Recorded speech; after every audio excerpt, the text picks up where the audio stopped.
दोस्तों एक बार फिर स्वागत है आपका मेरे YouTube चैनल में target study up by SI triple A में। दोस्तों आज जो है हम आईपीसी के लिए चौथी वीडियो को बना रहे हैं, जिसमें हम जो है अध्याय नंबर 5 को और 5A और 6 को जो है वो कवर करेंगे। इसमें जो है काफ़ी इंपॉर्टेंट धाराएं हैं, लेकिन कुछ ऐसी धाराएं हैं जो हमको पढ़नी है और बाकी हम धाराएं जो हमारे काम की नहीं है, सब इंस्पेक्टर यानी कि उत्तर प्रदेश दरोगा भर्ती 2021 के लिए उनको हम छोड़ देंगे। तो यहाँ पर अगर मेन धाराओं की बात की जाए तो ये मैंने यहाँ पर लिख रखी है, आगे मैं बताता हूँ आपको। तो यहाँ पर जो वीडियो नंबर 1 है और 2 है और 3 है, उसमें हमने क्या किया है कि अध्याय नंबर 1, 2, 3 और 4 को हमने क्या कवर कर लिया है। यहाँ पर जो है हम अध्याय नंबर 5 को अब यहाँ पर देखेंगे। ये जो है अध्याय नंबर 5 है, इसका जो विस्तार की अगर बात की जाए, अगर आ जाता है सवाल कि अध्याय नंबर 5 का विस्तार कहाँ से कहाँ तक है, तो आपको बस इतना याद रखना है कि अध्याय नंबर 5 का जो विस्तार है वो 107 से लेकर के आईपीसी की धारा 120 तक है। अगर ये आ जाता है कि जो अध्याय नंबर 5 है वो किससे संबंधित है, तो आपको बता देना है कि दुष्प्रेरण से संबंधित है। किससे संबंधित है? दुष्प्रेरण से संबंधित है। दुष्प्रेरण के विषय में उसका अध्याय का हेडिंग है। यहाँ पर जो धाराएं हैं वो आपको जो है 107 और 108 पर ही ज़्यादा फोकस करना है। ये एग्जाम में आने के लिए काफ़ी इंपॉर्टेंट है। यहाँ पर अगर धारा नंबर हम 7 की बात करें, ठीक है, तो आईपीसी की धारा नंबर 7 जो है वो परिभाषित करती है किसको? दुष्प्रेरण को। ये बताती है, ये परिभाषा देती है कि आखिर दुष्प्रेरण क्या है, ठीक है ना। तो अगर हम आसान भाषा में समझें कि कोई व्यक्ति जो है वो किसी भी अपराध को करने में सक्षम नहीं है, ठीक है ना, लेकिन अगर कोई दूसरा व्यक्ति उसको थोड़ी भी मदद करता है, ठीक है ना, या उसे जो है वो और बढ़ाता है, चढ़ाता है, या फिर हम कह सकते हैं उसे उकसाता है, ठीक है, या फिर उसके काम में शामिल होता है जिससे उस व्यक्ति को अपराध करने में और ज़्यादा हिम्मत मिलती है, तो ऐसा कार्य जो है वो क्या कहलाता है? दुष्प्रेरण कहलाता है। यहाँ पर 3 तरह से दुष्प्रेरण को समझ लेंगे कि एक व्यक्ति द्वारा दूसरे व्यक्ति को किसी अवैध कार्य को करने के लिए क्या उकसाना। तो यहाँ पर एक व्यक्ति जो है वो दूसरे व्यक्ति को किसी अवैध कार्य को करने के लिए क्या करेगा? उकसाएगा। तो ऐसी स्थिति में भी वो दुष्प्रेरण कहलाएगा। दूसरी बात यह है किसी कार्य या अवैध जो लोप होगा उसको जानबूझकर क्या करना? सहायता करना। एक ऐसा कार्य है जो आपराधिक कृत्य है या फिर अवैध लोप है, ठीक है ना, तो उसमें क्या करना? सहायता करना। जाहिर है कि ऐसे सहायता करने से जो दूसरा व्यक्ति है उसकी थोड़ी हिम्मत बढ़ेगी और वो अपराध करने में सक्षम हो जाएगा। तो ये यहाँ पर सहायता करना भी क्या है? दुष्प्रेरण में आता है। तीसरी बात देखें, यहाँ जो भी षड्यंत्र है, षड्यंत्र में शामिल होना, ठीक है। अगर कोई अकेला व्यक्ति है वो किसी अपराध को नहीं कर सकता और आप उसके षड्यंत्र में शामिल हो जाते हैं, तो जिससे उसकी हिम्मत क्या होगी? उस आपराधिक कृत्य को करने की बढ़ जाएगी। तो यहाँ पर ये कहा जा सकता है कि आपने जो है वो दुष्प्रेरण किया है। तो यहाँ पर ये 3 बातें जो परिभाषा में आपको याद रखनी है कि उकसाना, यानी कि एक व्यक्ति द्वारा किसी दूसरे व्यक्ति को अवैध कार्य करने के लिए उकसाना, या फिर हम कह सकते हैं किसी आपराधिक कार्य या फिर जो अवैध लोप है उसके द्वारा जानबूझकर क्या करना? सहायता करना, या फिर हम कह सकते हैं कि आपराधिक षड्यंत्र में क्या होना? शामिल होना। तो ये जो है दुष्प्रेरण की परिभाषा में शामिल है। यहाँ पर अब अगर हम बात करें आईपीसी की धारा नंबर 108 की, 108 ये बताती है कि दुष्प्रेरक की परिभाषा क्या होगी, ठीक है ना, ये बताती है कि दुष्प्रेरक की परिभाषा क्या होगी।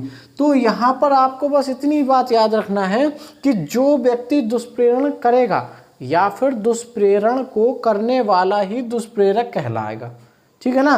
तो एग्जाम के जो दरोगा उत्तर प्रदेश दरोगा भर्ती 2021 है उसके अगर हम उसके पॉइंट ऑफ व्यू से देखें तो केवल यहाँ पर आप 2 ही धारा अगर आपको मालूम है, 107 और 108, तो ये काफ़ी है उसके लिए, ठीक है ना।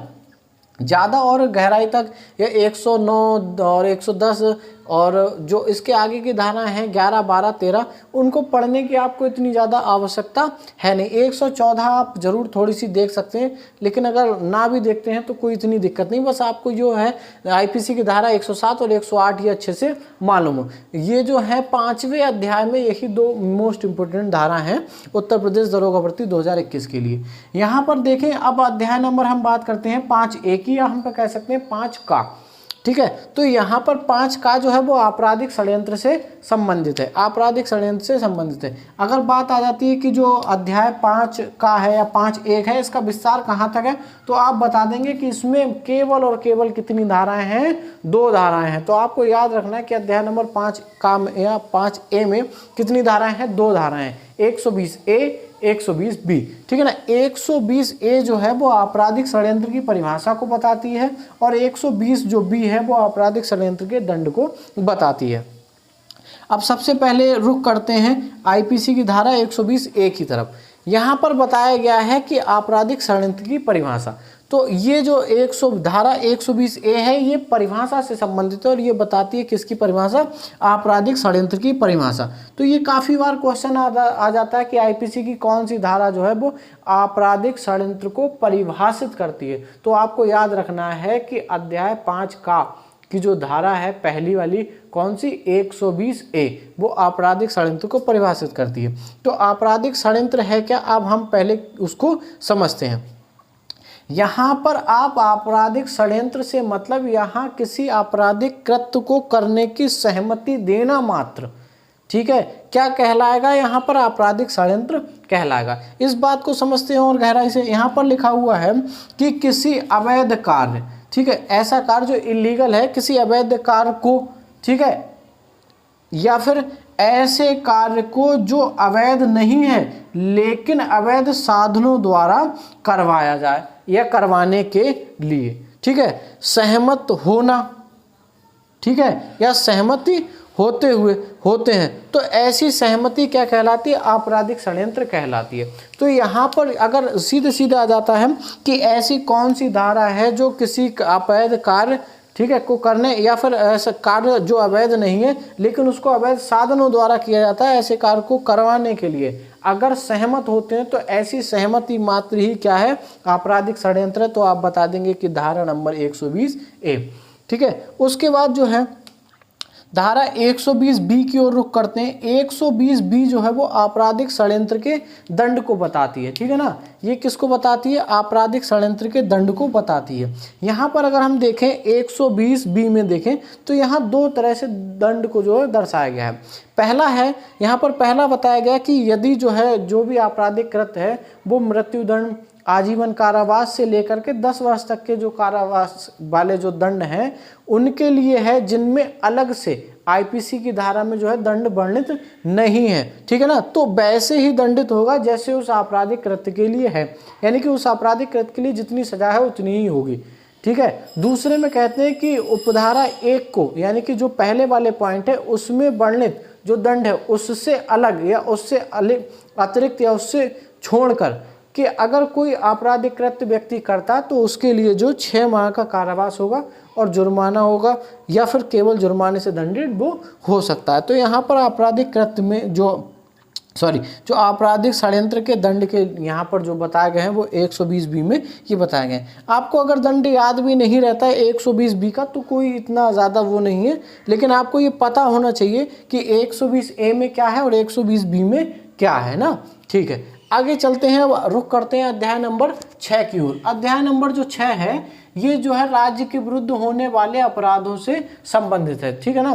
तो यहाँ पर अगर पूछ लिया जाता है कि इसका विस्तार कहाँ तक है तो आप बता देंगे कि आईपीसी की धारा 121 से लेकर के 130 तक इसका विस्तार है, ठीक है ना।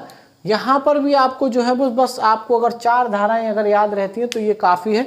बाकी अगर आप और नहीं याद कर पाते तो कोई दिक्कत नहीं, इसमें इंपॉर्टेंट धाराएं जो दरोगा भर्ती के लिहाज से हैं वो यही 4 धाराएं हैं। बस आपको अगर हेडिंग भी याद रहता है कि अध्याय नंबर 6 किससे संबंधित, तो आपको ये भी काफ़ी अच्छा क्वेश्चन बन सकता है कि राज्य के विरुद्ध अपराधों के विषय में जो उससे संबंधित है। अब देखते हैं धारा नंबर 121 में देखें, यहाँ पर बताया गया कि जो कोई यहाँ पर कोई भी व्यक्ति हो सकता है, तो कोई भी व्यक्ति यानी कि जो कोई भारत सरकार के विरुद्ध, ठीक है ना, युद्ध की तैयारी करेगा, ठीक है ना, प्रिपरेशन जिसको बोलते हैं या तैयार करना जिसको बोलते हैं, ठीक है ना। तो युद्ध की तैयारी करेगा, ये युद्ध करेगा, ठीक है, या तो युद्ध की तैयारी करेगा, ठीक है ना, या फिर युद्ध करेगा। यह युद्ध करने का क्या करेगा, दुष्प्रेरण करेगा, ठीक है ना। तो यह युद्ध करने का दुष्प्रेरण करेगा। जैसे ही दुष्प्रेरण की बात आए आप समझ जाना, दुष्प्रेरण मतलब उकसाना या सहायता करना या फिर आपराधिक षड्यंत्र में शामिल होना, ये तीनों बातें क्या कहलाएंगी, दुष्प्रेरण कहलाएंगी। तो यहाँ पर या तो युद्ध की तैयारी करेगा या युद्ध करेगा या युद्ध करने का दुष्प्रेरण करेगा। अगर कोई व्यक्ति ऐसा करता है तो वो दंडित होगा किससे, यहाँ पर मृत्युदंड से, ठीक है ना, या फिर आजीवन कारावास प्लस जुर्माने से वो दंडित होगा। अब ऐसे ही देखते हैं धारा 121A।